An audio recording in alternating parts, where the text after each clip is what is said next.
Instant Classroom vahendi abil saab teha palju erinevaid asju. Näiteks saab siin koostada klassi istekohtade plaan või genereerida juhuslikkuse printsiibil nimesid, aga täna me vaatame seda, kuidas teha klassist rühmi. Selle jaoks on vaja minna aadressile superteachertools.com Instant Classroom, on siin üleval ilusti näha, ning seejärel valida Classroom Group Maker. Avame.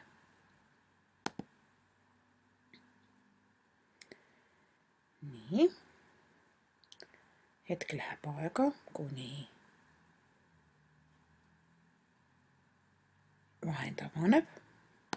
Ja nüüd ongi võimalik vaadata seda vahendit. Selle vahendi abil saab rühmadeks jagada klassi, kus on kuni 100 õpilast ning ühe rühma suurus võib olla 2–10 õpilast. Seesama vahend töötab ka näiteks iPadi peal ning mis veel kõige toredam, ta on 100% vaba ehk tasuta. Rühmade loomiseks tuleb leheküljel liikuda natukene allapoole ning siit on juba näha nupp Create a Group Now. Nii, vajutame ta peale ja vaatame, mis siis nüüd juhtub. Nii. Kõigepealt pean ma andma oma rühmale nime. Nii, vaatame, mis nime me talle võime anda. Panen näiteks oma kool. Nii, ja vaatan, et kas see on vaba. Nii, väga hea. Ruum oli vaba. Nüüd ma pean talle panema salasõna. Ja ka mis nimega see rühm on nähtaval. Ja vajan ka meili aadressi, kuhu tuleb siis link.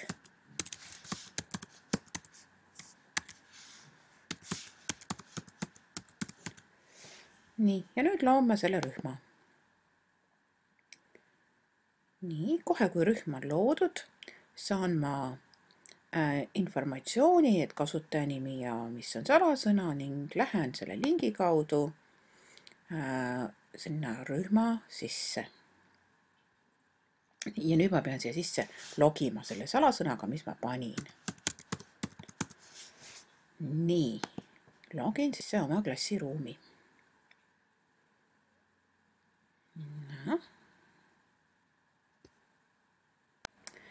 Nii, olengi nüüd oma klassiruumis sees ja siin on kõigepealt näha selline näidisklassiruum, kus ma siis saan tekitada sellist klassiplaani, saan juhuslikkuse printsiibil nimesid valida ja siis on ka see rühmade tegemise vahend.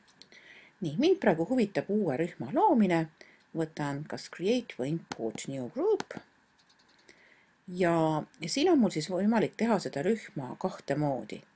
Üks on see, või seda klassi, üks on see, et ma lihtsalt trükin need nimed siia sisse ja teine võimalus on see, et ma laen üles dokumendi. Ma võtan praegu ja trükin need nimed sisse, panen talle pealkirjaks minu klass ja trükin siia mõned nimed sisse, et on näha, kuidas see töötab. Näiteks Mati ja Kati ja Jaan ja Jaanus ja Kadri võiks siin klassis olla.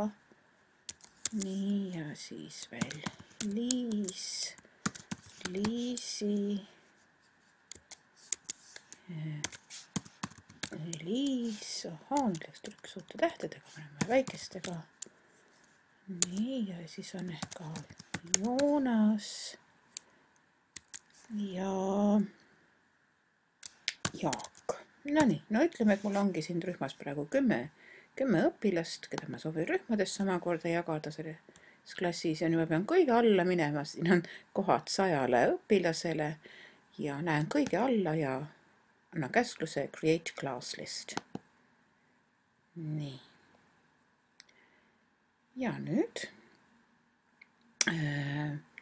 annab mulle teada, et ma olen teinud minu klassi nimelise klassiruumi ja nüüd ma lähen tagasi sinna rühmade lehele.